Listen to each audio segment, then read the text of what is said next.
Whispers of Dusty Gulch. Dusty Gulch wasn't much to look at, a scattering of sun-baked buildings clinging to the parched earth like ticks on a hound. The wind, a constant companion in these parts, whipped through the narrow streets, carrying with it the scent of sagebrush, dust, and something vaguely metallic from the blacksmith's forge. Dogs, mostly skinny mutts with ribs showing, dozed in the shade of the saloon, their tails thumping weakly against the wooden planks when someone passed. The townsfolk, weathered and worn like the buildings they inhabited, were a mix of ranchers, miners, and those who'd simply drifted west, hoping for a better life. Their faces, etched with the harsh realities of frontier living, told stories of hardship, resilience, and a quiet determination to survive. Most folks kept to themselves, minding their own business, but that didn't stop the whispers, the rumors that spread like wildfire through the dry grass. The subject of most conversations these days was Angus McLean and his growing problem, land. Or rather, his lack thereof. "He's desperate, I tell you," drawled Jebediah, the town's resident gossip, as he leaned against the bar in the Rusty Spur saloon. His voice, thick with the drawl of the West, carried easily over the din of clinking glasses and muttered conversations. "Here he's already mortgaged the ranch up to its eyeballs." Across the room, Martha, the saloon owner's wife, paused in wiping down the counter, her ears perked. "Mortgaged? Angus McLean? Never thought I'd see the day. That eastern bank's been breathing down his neck something fierce," Jebediah continued, oblivious to the rapt attention he was receiving. "He needs more grazing land, and he needs it fast or he'll lose everything." A young man, barely old enough to shave, piped up from a nearby table. "But everyone knows the widow Hayes ain't sellin'. Says her husband promised her that land would stay in the family." Jebediah spat a stream of tobacco juice into a nearby spittoon. "That's the crux of the matter, ain't it? Stubborn old woman. McLean's offered her a king's ransom, but she won't budge. Pride pure and simple." Martha shook her head, a knowing look in her eyes. "There's more to it than pride, Jebediah. That land ain't just dirt and grass. It's her life, her memories. She lost her husband there, remember? That ranch is all she has left of him." "Well, McLean ain't got no patience for memories," Jebediah retorted. "He's a man of action, that one. Heard he's been talking to some unconventional folks. Folks who might be able to persuade the widow Hayes to change her mind." He lowered his voice conspiratorially. "Folks who ain't afraid to get their hands dirty." The young man at the table shifted uneasily. "You mean trouble?" Jebediah shrugged, a glint in his eye. "Let's just say, where there's smoke, there's fire. And there's been a whole lot of smoke around McLean Ranch lately." The rumors swirled, each retelling adding another layer of speculation and fear. Some whispered of threats, others of outright violence. A few even spoke of a desperate bargain, a deal with the devil himself. Whatever the truth, one thing was clear: Angus McLean was a man on the edge, and he wasn't about to let anything or anyone stand in his way. As the sun began to dip below the horizon, casting long shadows across Dusty Gulch, a figure emerged from the saloon. It was Silas, one of McLean's ranch hands, his face grim, his eyes scanning the street. He mounted his horse and spurred it into a gallop, heading east, towards the sprawling McLean Ranch in the distance. The McLean Ranch, even from afar, was an imposing sight. A cluster of buildings huddled together against the vast, unforgiving landscape, a testament to years of hard work and determination. The main house, a two-story structure built of sturdy timber, stood sentinel over the surrounding fields, its windows glinting in the fading light. Cattle grazed lazily in the distance, their silhouettes stark against the fiery sky. But even from Dusty Gulch, a sense of unease emanated from the ranch. The air seemed to crackle with tension, with a feeling of impending doom. The whispers of Dusty Gulch had reached the McLean Ranch, and they were about to become a reality. Silas knew it. He could feel it in the ground beneath his horse's hooves, in the chilling wind that whipped through his hair. He was riding towards a storm of Angus McLean's making, and he wasn't sure if anyone, including himself, would survive it. He spurred the horse on, the rhythmic beat of its hooves a somber counterpoint to the rising tension in the air. The scarred songbird. Dust motes danced in the single shaft of sunlight slicing through the gloom of the attic room. Eliza Meadowsweet hummed, a low, wordless melody that chased away the loneliness clinging to the shadowed corners. The tune was unfinished, a wisp of longing she'd been trying to capture for weeks. Beneath her fingers, the worn strings of her guitar vibrated, though warm and familiar against her cheek. Downstairs, her father believed she was practicing her embroidery, a skill she possessed with all the enthusiasm of a damp dish rag. The attic was her sanctuary, a place where the silence amplified the music in her soul. Here, surrounded by forgotten trunks and cobweb-draped furniture, Eliza wasn't just the scarred girl, pitted and overlooked. She was a songbird, her melodies weaving stories into the dust-filled air. A particularly complex chord gave her trouble. She plucked at the strings, frowning, her tongue peeking out from between her lips in concentration.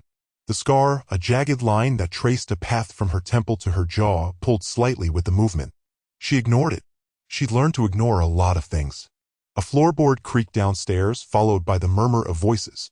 Her father, and that was Angus McLean's gruff rumble. Unease tightened its grip in her chest. McLean rarely visited, and when he did, her father grew uncharacteristically flustered. Curiosity, a rare and forbidden fruit, tempted her. She crept towards the attic door, pushing it open just a crack. "The girl is delicate, Thomas," McLean was saying, his voice carrying clearly through the floorboards. "She'll need adjustments." Her father stammered, She's a good girl, Angus." "Quiet. She'll not give you any trouble." Eliza's breath hitched. "Adjustments? Trouble? What were they talking about?" Her heart hammered against her ribs, a frantic drumbeat against the melody she'd been playing only moments before. "The land, Thomas. That's the only reason I'm doing this. The widow Hayes is proving difficult. This marriage will smooth things over. Cement the deal." McLean's words were sharp, devoid of warmth. "Marriage?" The word struck Eliza like a physical blow. Her hand flew to her mouth, stifling a gasp. Marriage to Angus McLean? A man old enough to be her father, a man whose eyes held a coldness that chilled her to the bone? Her father continued, his voice laced with a desperate plea. She needs security, Angus. You can provide that." Security? Was that what he called it? Trading her like chattel, bartering her happiness for a piece of land? Tears pricked at her eyes, blurring her vision. She wanted to scream, to rage, but years of ingrained obedience held her captive. She was Eliza Meadowsweet, the quiet, obedient daughter. The scarred girl who knew her place. But beneath the layers of timidity, a spark of defiance flickered. This wasn't security, this was a cage. And a cage, no matter how gilded, was still a prison. She backed away from the door, her legs trembling. The sunlight in the attic seemed to mock her, highlighting the dust and decay, mirroring the decay of her hopes. She stumbled towards her guitar, her fingers tracing the familiar curves of the instrument. It was the one constant in her life, the one thing that truly belonged to her. Downstairs, the men continued their discussion, oblivious to the storm brewing in the attic above. Eliza's mind raced. She couldn't stay. She wouldn't stay. With trembling hands, she opened a small, battered trunk tucked away in a corner. It held her few precious belongings, a worn copy of Shakespeare, a handful of dried flowers, and a collection of sheet music painstakingly copied from borrowed books. She added a few changes of clothes, stuffing them haphazardly into the trunk. Finally, she reached for her guitar. It was more than just an instrument, it was an extension of her soul, a vessel for her dreams. She wouldn't leave it behind. She slung the guitar case over her shoulder, the weight a comforting presence against her back. The scar on her face throbbed, a reminder of her imperfections, her vulnerability. But tonight, it felt different. Tonight, it felt like a badge of courage. Eliza Meadowsweet, the scarred songbird, was about to fly. A marriage of necessity. A plume of ochre dust heralded Angus McLean's arrival at Meadowsweet Farm, his figure as formidable as the mountain range bracketing the valley. He descended from his horse, the weighty leather of his chaps whispering around sturdy legs. From the porch's shade, Eliza's pulse hammered a frantic tattoo. He was older, his face a palimpsest of lines etched by sun and wind. His eyes, the color of honed steel, offered no warmth, only a cool calculation as he surveyed her. No greeting passed his lips, just a curt nod to Silas, who bustled forward, radiating a servile eagerness. Angus, a hearty welcome. Eliza, come meet our guest. Reluctantly, she advanced, the aged floorboards groaning beneath her. Halting a few feet away, she forced herself to meet his gaze. He reeked of horse flesh and cured hide, laced with a sharper, foreign scent. "Eliza," Silas prompted, a silent warning threading his tone. "Mr. McLean," she offered, her voice barely audible. "McLean," he corrected, his voice a gravelly murmur. He extended a work-worn hand. "Soon to be your name, girl." A tremor seized her hand as she placed it in his. His grip tightened, bordering on painful. He held her captive gaze for a beat too long, then released her abruptly. "She'll serve," he declared to Silas, dismissing her presence. The wedding possessed all the joy of a funeral. The village church, usually echoing with cheerful hymns, felt claustrophobic and frigid. Only Silas, a smattering of McLean's cowhands, and the terse preacher, clearly impatient to conclude matters, were in attendance. Eliza was draped in a borrowed gown, a wan lilac hue that did nothing to soften the sharp angles of her features or the dark circles beneath her eyes. It felt like a masquerade, a role she yearned to discard.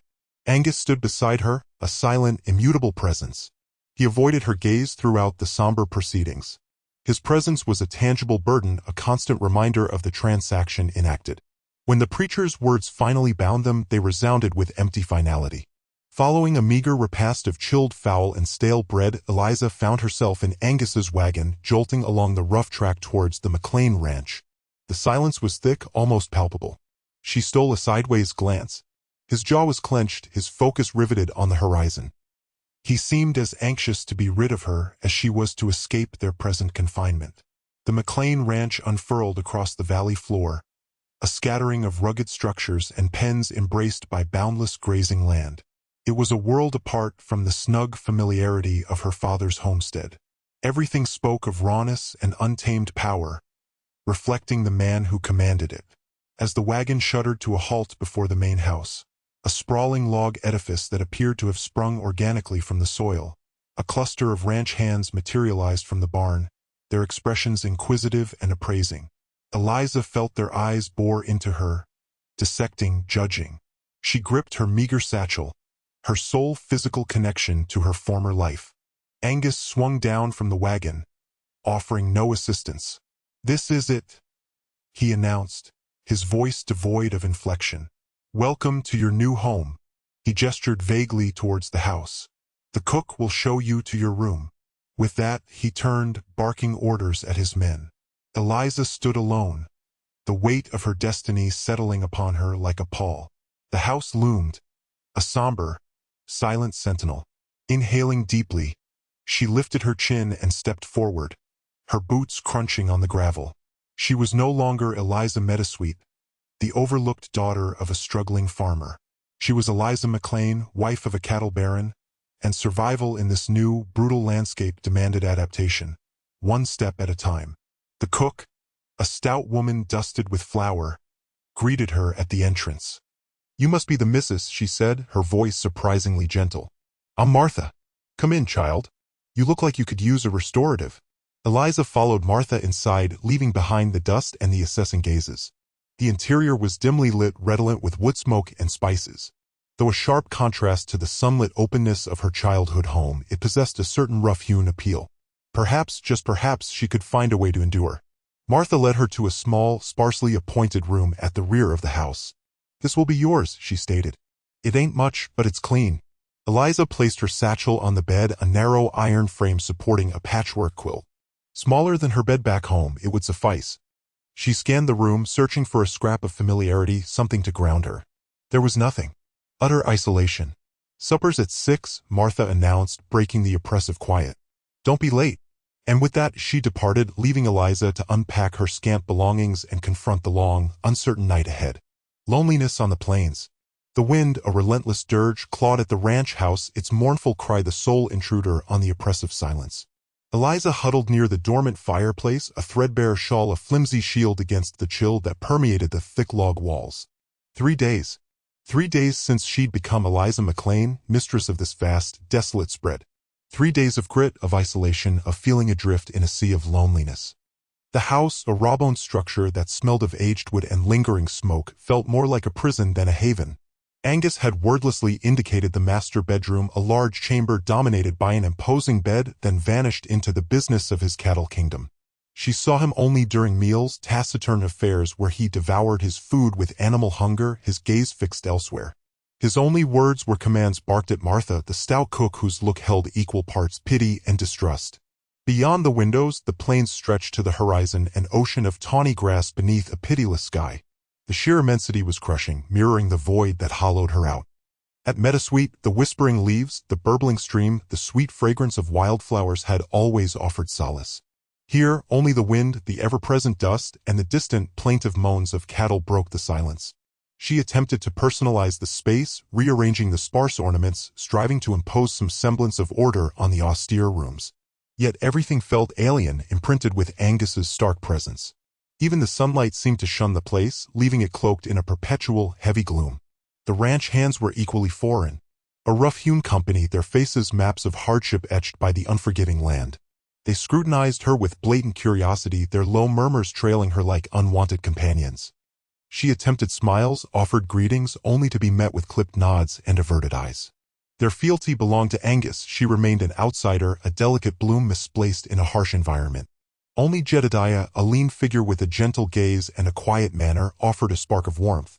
Older than the rest, his face bore the intricate tracery of years spent under the sun. He had driven the wagon from the church to the ranch, extending a calloused yet kind hand as she alighted. Today, she spotted him repairing a fence near the corral. Summoning her courage, she walked toward him, the brittle grass crackling beneath her boots. "Mr. Stone," she began, her voice thin against the wind's roar. He glanced up, wrinkles deepening around his eyes. "Mrs. McLean," he acknowledged, touching his hat's brim. I was hoping you might tell me something about the ranch," she confessed, feeling awkward and intrusive. Straightening, he wiped his hands on his worn trousers. "What's on your mind, ma'am?" "Anything," she replied, gesturing vaguely. "Anything at all. I feel so disoriented." He studied her, his gaze assessing her. "It's a tough life out here," he stated finally, "but it's an honest one. Mr. McLean, he's a stern man but fair, and he's built something substantial here." "I understand," she murmured, "but I don't know how to belong." He chuckled, a dry, rattling sound. "Takes time, Mrs. McLean. Just be yourself. These fellas, they're rough around the edges, but they're good men at heart. They'll warm up to you." He hesitated, adding almost as an afterthought, "They're just taken aback is all. They weren't expecting someone like you." Eliza dropped her gaze, her fingers tracing the coarse texture of the fence post. "Someone like me?" He coughed, avoiding her eyes. "A lady. A refined lady." She looked out at the endless vista, the wind-lashing strands of hair across her face. Refined? Was that who she was? She had once thought so. Now she wasn't so certain. She was a survivor, resilient. She had to be. "Thank you, Mr. Stone," she said, turning back toward the house. "I appreciate your candor." He watched her retreat, his expression inscrutable. Reaching the porch, she risked a glance back. He still stood there, observing her with a mixture of curiosity and concern etched on his features. She offered a tentative smile. He nodded in response, then returned to his task, the rhythmic thud of his hammer lost in the wind's howl. Small acts of kindness. The sun blazed upon the chicken coop, turning the interior into a sweltering oven. Eliza, waving away a persistent fly buzzing near her ear, meticulously examined the hen's leg. It jutted at an improbable angle, a stark fracture. She'd discovered the bird hobbling the previous day, isolated in a far corner, spurned by the flock. Angus wouldn't give it a second thought. A failing hen was expendable, a loss easily written off. But Eliza couldn't stand to see the creature suffer needlessly. Gathering slender branches from the woodpile and recalling a splint her grandmother crafted for wounded squirrels, she began assembling a makeshift support. The hen fluttered anxiously, its sharp little eyes flitting around the enclosure. Eliza spoke in hushed tones, offering comfort without truly thinking about the words themselves. Years spent tending her younger siblings had cultivated an unacknowledged well of patience within her. Jedediah leaned against the fence, arms folded, observing her silently. He hadn't uttered a word, appearing only as she secured the splint with strips of salvaged linen. "Think she'll pull through?" he finally inquired, his voice a low murmur. Eliza shrugged, brushing perspiration from her forehead with the back of her hand. "I don't know. But she deserves a chance to try." Jedediah unfolded himself from the fence. "Angus ain't one for coddling." "I'm quite aware," Eliza responded, her tone even. She understood Angus perceived the ranch hands and livestock alike as mere instruments, devoid of inherent worth. The following morning, Eliza felt herself compelled toward the stables. The air hung heavy with the mingled sense of hay and equine exertion. A gangly colt, scarcely a year old, trembled within its stall. One hoof throbbed with angry inflammation. The ranch hands, accustomed to a blunt practicality in their equine care, appeared baffled. "He won't put his weight on it," a lean man named Caleb grumbled, scratching his head in frustration. "Tried everything we know." Eliza approached gingerly, murmuring soothing assurances. She stroked the colt's neck, feeling the nervous shudder ripple through its frame. She noticed a small pebble wedged deep within the sensitive frog of the hoof. "I think I see something," she said, pointing to the embedded object. Caleb peered closer. "Just a rock. Can't be that bad." It's lodged in there pretty tight, Eliza insisted, likely festering. With a surprising delicacy, Eliza employed a slim knife to carefully dislodge the stone. A bead of viscous fluid welled from the puncture. She cleansed the area with water and a cloth, then applied a soothing salve of herbs gathered from the meager patch of untamed flora near the creek. The colt, initially skittish, seemed to find solace in her touch. Caleb and another ranch hand, a stocky fellow named Silas, observed in silence, their expressions unreadable as stone. In the ensuing days, Eliza diligently tended to the colt, cleansing the wound and replacing the herbal compress. Gradually, the swelling receded and the colt began to favor the injured hoof less. The ranch hands, formerly dubious, began to gravitate nearby, offering taciturn advice or a helping hand. One evening, as Eliza was repairing a rip in a well-worn saddle blanket, Jedediah approached. The descending sun stretched elongated shadows across the yard. "Here till you got that colt up and movin' again," he remarked, his eyes narrowed in a way that was hard to interpret. Eliza nodded, her fingers moving nimbly with the needle and thread. "He's improving." Angus took notice, Jedediah said, his voice carefully calibrated. "He ain't one to give praise, but he noticed." Eliza offered no response, her attention riveted to the blanket. "The boys, they're startin' to see you ain't just some fancy city girl," Jedediah pressed on. "They see you graft in. They see you care." He hesitated, then added almost against his will, "It counts for something." A subtle transformation was taking root on the ranch. Eliza's unassuming acts of compassion, her willingness to embrace hard work, were slowly dismantling the barriers of mistrust that had surrounded her. She remained an outsider, Angus McLean's reluctant bride, yet she was evolving into something more. A woman who recognized worth in the disregarded. A woman who possessed empathy. A woman who, in her own unobtrusive manner, was making an impact on this unyielding environment. Her circumstances remained confined, but the constraints of her confinement were beginning to feel less rigid, less absolute. Later that week, a small cluster of wildflowers lay on her doorstep. They were past their prime, evidently picked days ago, but the gesture resonated deeply. She couldn't say who had left them, but she suspected one of the ranch hands was responsible. It was a small token, a soundless acknowledgement of her presence, a cautious offering of acceptance. And in the desolate expanse of her new existence, it felt like a nascent dawn. The fury of the storm. The air was a palpable presence, thick with the metallic tang of ozone and the earthy aroma of soaked ground. Above, the sky roiled like a festering wound, its purple hue mirroring the unease creeping up Eliza's spine. Eastern storms were civilized affairs, rattling panes and swelling gutters. This possessed a predatory hunger. Angus, his features carved from granite, scanned the looming horizon from the porch. The rising gale clawed at his dark hair, obscuring his vision. He barked crisp commands to the ranch hands, already moving with well-honed precision. "Jed, the north pasture. Jake, batten down the barn."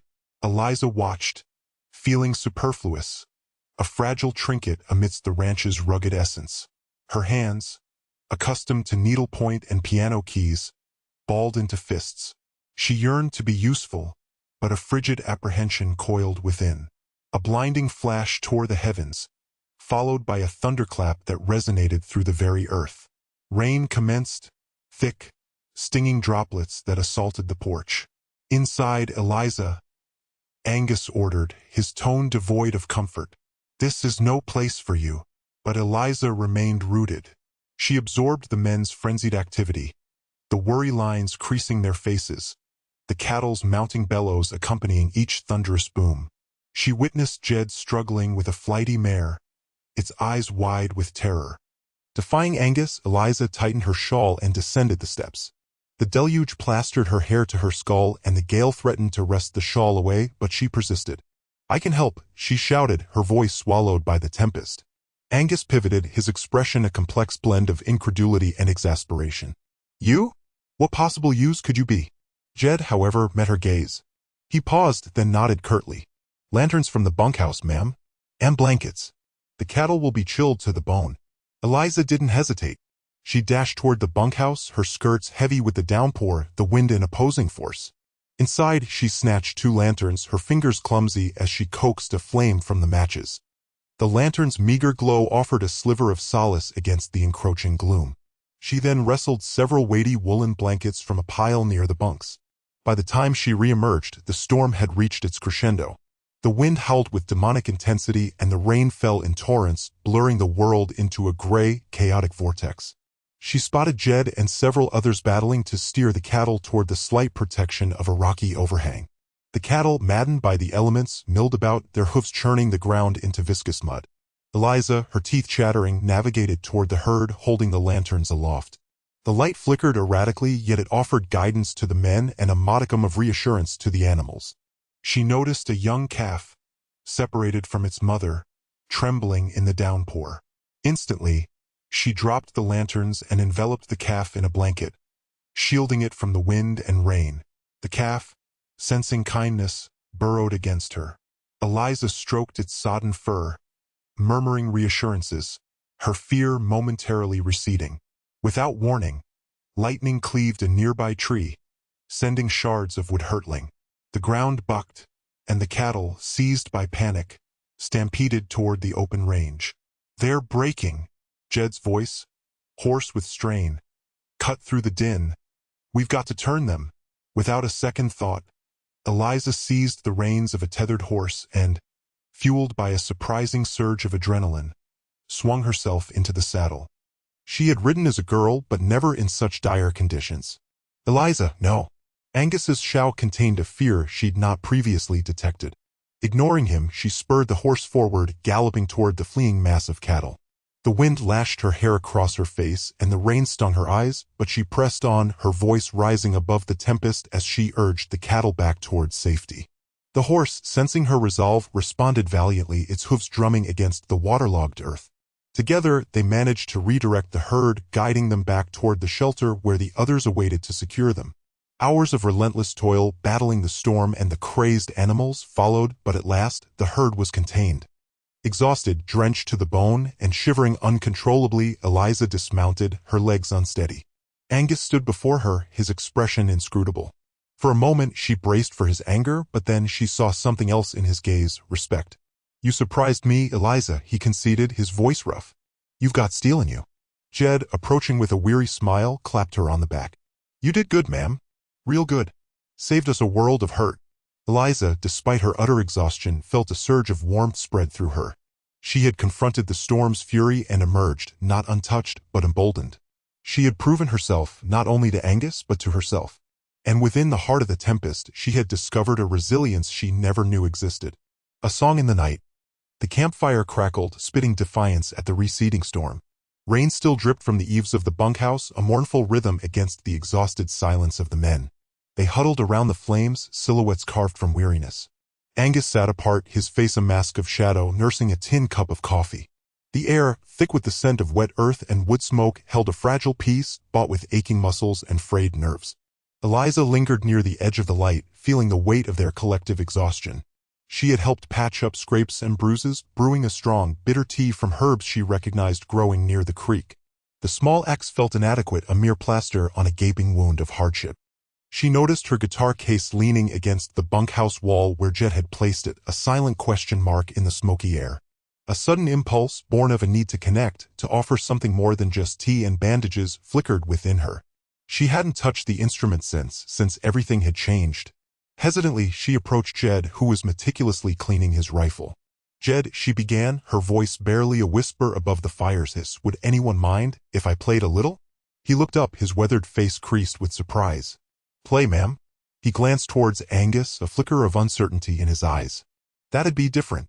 Eliza swallowed, her courage wavering. "I just thought maybe a song or two might lift spirits."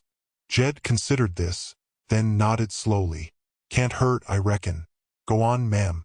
See what happens." With a deep breath, she retrieved the guitar case. The worn leather felt familiar beneath her fingers, a tangible link to a life that now seemed a distant dream. She opened it, the scent of aged wood and polished metal filling her nostrils, triggering a pang of longing. The guitar, her mother's old Martin, gleamed softly in the firelight. She sat down on a fallen log, her back straight, her fingers trembling slightly as she tuned the strings. The sound, though imperfect, drew the attention of the men. Heads turned, conversations ceased. Even Angus looked up, his expression unreadable. Eliza closed her eyes for a moment, picturing the wide-open meadow where she used to sit and practice, the wind whispering through the tall grass, her mother humming along. She chose a song she had written herself, a melody that had sprung from her own heart, a blend of hope and longing. She began to play, her fingers finding their rhythm, the chords resonating in the stillness. Her voice, at first hesitant, grew stronger, clearer as she lost herself in the music. It was a song about a bird trapped in a cage, dreaming of soaring above the mountains, a song about finding strength in the face of adversity, about the enduring power of hope. Though the bars may hold me tight and shadows fill my lonely night, my spirit takes to open skies where freedom waits in my own eyes. The wind will guide my wings so strong to heights where I have longed to belong, and I will sing a joyful tune beneath the golden, rising moon. The words hung in the air, woven with the melody, touching something deep within each man. Jed lowered his rifle, his gaze fixed on Eliza. The other ranch hands leaned forward, their faces softened by the firelight and the music. The rhythmic strumming filled the void left by the storm, a counterpoint to the mournful drip of rain. Eliza sang of resilience, of finding beauty in the harshness, of the unyielding strength of the human spirit. She sang of hope, a fragile ember glowing in the darkness, promising warmth and light. When she finished, silence descended once more, a silence different from the heavy quiet of exhaustion, a silence filled with unspoken emotion. Then, slowly, Jed began to clap, his rough hands making a surprisingly gentle sound. The other men joined in, their applause a tribute not just to her music, but to the courage she had shown that day and to the strength they heard in her voice. Angus remained silent, his expression still unreadable, but as Eliza glanced at him, she saw something flicker in his eyes, a glint of something she couldn't quite decipher. Respect? Perhaps. Or maybe just a flicker of understanding. Eliza lowered her guitar, feeling a warmth spread through her, a sense of connection she hadn't felt since arriving at the ranch. The song had been a bridge, a fragile span across the chasm of their differences. She had offered them a piece of herself, and they had accepted it. The fire crackled, sending sparks swirling into the night sky, carrying her song with them, a whisper of hope on the wind. Kneeling in reverence, the final chords dissolved into the clammy air, leaving a silence you could almost taste, metallic and sharp. Eliza gently laid the guitar down, her fingertips buzzing, her pulse a frantic drum against her ribs. She couldn't yet face them, dreading the dismissive jeers, that familiar icy shiver of alienation. But the expected taunts didn't materialize. Jed stirred instead, firelight dancing on the slick of his hat. A gruff clearing of his throat broke the stillness. Then, with deliberate slowness, he lowered himself to one knee. Eliza's breath caught. Around the crackling fire, the others followed suit, a domino effect of reverence. Weather-beaten hands, more accustomed to the grip of a plow or a branding iron, rested on bended knees. Eyes, usually narrowed against the glare of the sun and the dust of the range, focused on her, not with scorn, but with an emotion she couldn't quite grasp. Awe? Thankfulness? It was deeply unnerving. She saw Withers, his face a crinkled map of sun-baked hardship, incline his head in a subtle bow. Young Caleb, still more boy than man, knelt with an intensity that belied his years. Even Finnegan, a man who seemed to prefer the company of scorpions to conversation, was kneeling, his gaze unwavering. It wasn't subservience, it was homage. Recognition. Acceptance. Tears stung Eliza's eyes. This wasn't the reaction she anticipated. She hadn't anticipated any reaction at all. She had simply sought to offer a fragile gift of music, a moment's peace after the tempest. Miss Eliza, Jed began, his voice thick with feeling. That touched something deep. Another man, the hulking Grady, rumbled his agreement. Yep, he muttered, his usual bluster absent. Like a hymn my ma used to sing.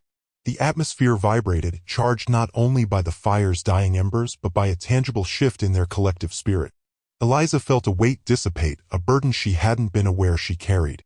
The silence returned, but this time it was comforting, a shared understanding. She swallowed, her voice a mere thread. Thank you, she whispered, the words barely audible. Thank you all. She longed to say more, to articulate the overwhelming tide of emotion threatening to engulf her, but the words remained trapped. And so she stood, illuminated by the flickering light and the unexpected warmth of their embrace. From the shadows beyond the firelight where the inky night clung to the edges of the camp, Angus McLean observed. He stood motionless, his wide frame a dark silhouette against the storm-torn heavens. He'd intended only to ensure the men were secure after the downpour. He'd overheard the tune, of course, that haunting melody that danced on the breeze. He'd hesitated, preparing to dismiss it as inconsequential, further proof of Eliza's difference. But then he witnessed their descent to their knees. His men. Men who prized strength and grit, men who had stared down charging cattle and survived brutal winters without complaint, kneeling before his wife.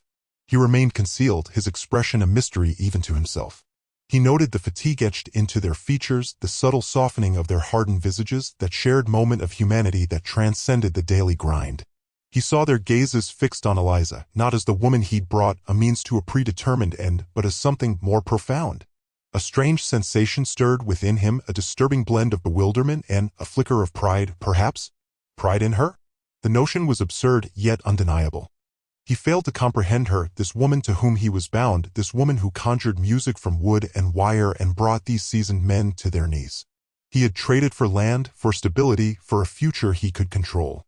He hadn't anticipated this.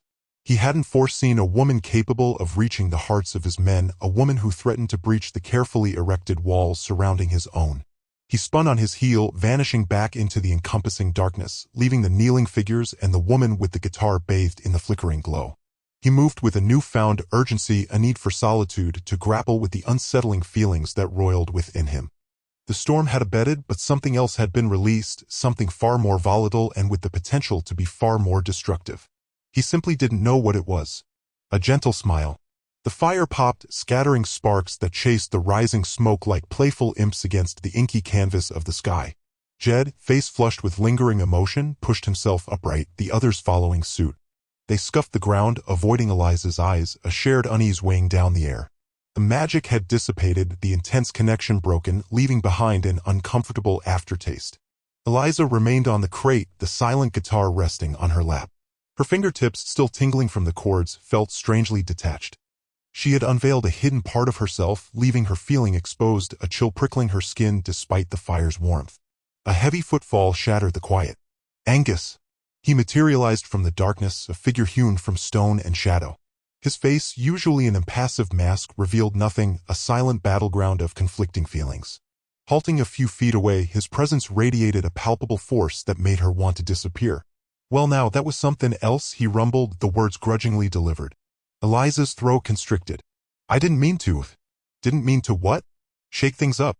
A ghost of a smile flickered across his face, vanishing as quickly as it appeared, replaced by his usual sternness. You've got a knack for that, Eliza. He glanced at the men, now discreetly melting away towards their blankets and the oblivion of sleep. Get some sleep, he ordered, his voice regaining its characteristic authority. They dispersed like scattered birds. Relief mixed with a strange sense of disappointment washed over Eliza as she watched them go. She was alone with Angus, the air humming with unspoken sentiments. He turned back, his gaze piercing. Come on, he invited, extending a hand. Eliza hesitated before placing her hand in his. His grip was firm, weathered, yet surprisingly tender. As he helped her down, a current surged through her at the simple contact. He led her away from the embers, towards the modest cabin that served as their dwelling. The word felt alien, out of place. Inside, the cabin's Spartan interior was dimly lit by a single lamp. Angus nodded towards the rough-hewn table. Sit, he instructed. Eliza obeyed, her hands clasped tightly in her lap. Angus poured coffee from a pot that lived on the stove. He offered her a mug, the warmth easing the chill in her hands. Sitting across from her, his eyes held hers. I didn't bring you here for your music, Eliza, he said quietly, almost a murmur. I brought you here for your land. The words echoed in the small space, a stark reminder of the transactional arrangement that bound them. A wave of familiar despair threatened to engulf Eliza. But then he spoke again, his next words catching her completely off guard. But that don't mean that's all you are. He paused, searching. Tonight I saw something else in you, something the men saw too. Something more than dirt. He looked away, lost in the swirling depths of his coffee. Words ain't my strength, Eliza. But I ain't blind. There's a strength in you, a kindness, that's a rare find in this place. Eliza could only stare, rendered speechless. This was an Angus she had never witnessed, a vulnerable side peeking through the cracks in his rough exterior. I don't know what to make of it, he confessed, his voice barely audible. I don't know where it fits. He looked at her then, his eyes filled with a disarming honesty. But I know it's there. He took a breath, then reached across the table, covering her hand with his. His touch was warm, comforting. Thank you, Eliza, he said, his voice sincere. For the music, for being here. For the first time since arriving in Dusty Gulch, a spark of hope ignited within Eliza.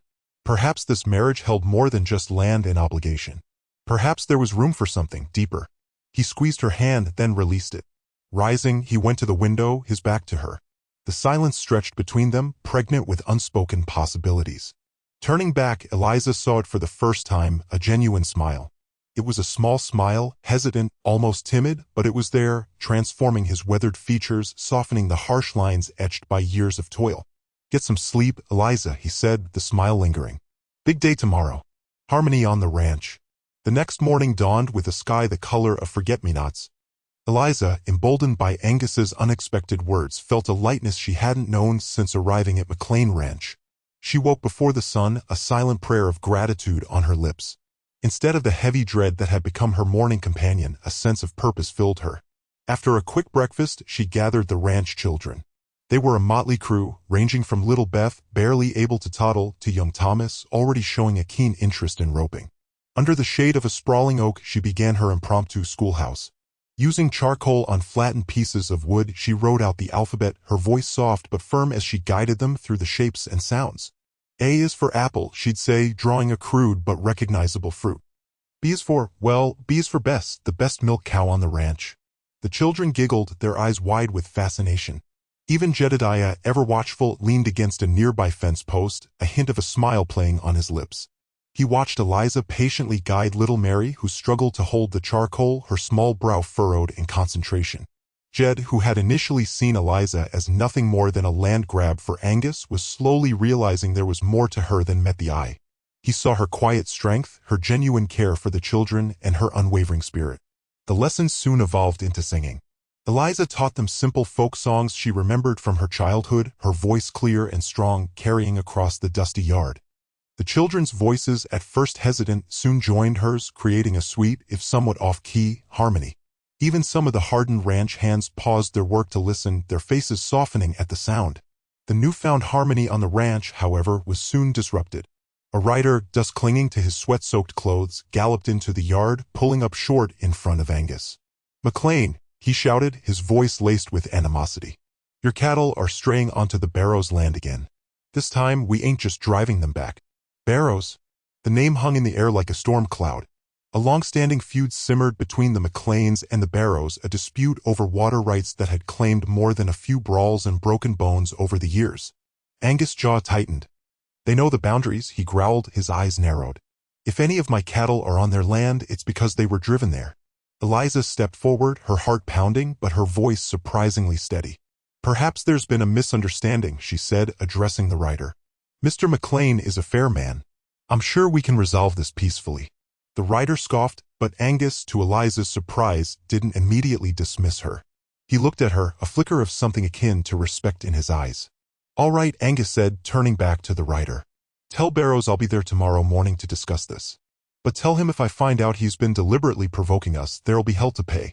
The rider nodded curtly and spurred his horse, leaving a swirl of dust in his wake.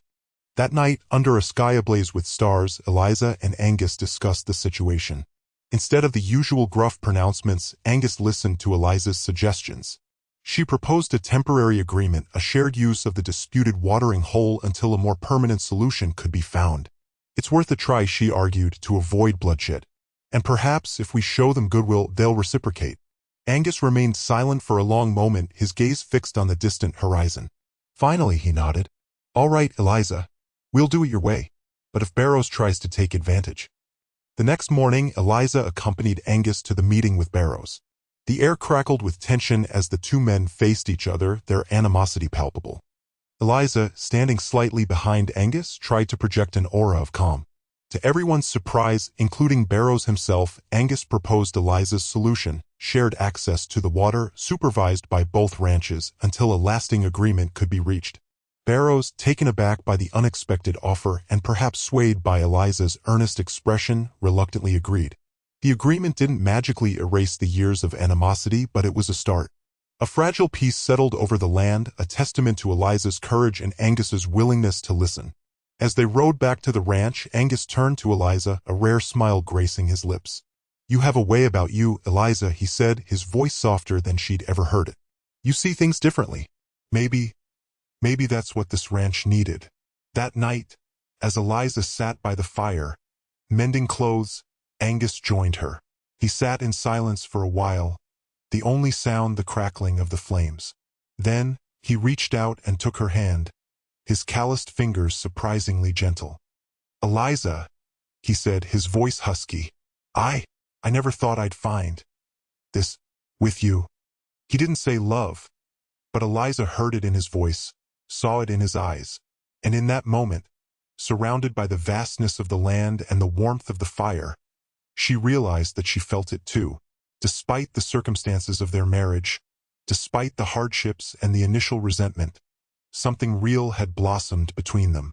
A love forged in the crucible of the harsh landscape, a love as strong and enduring as the land itself. The forced marriage had become an unexpected love match.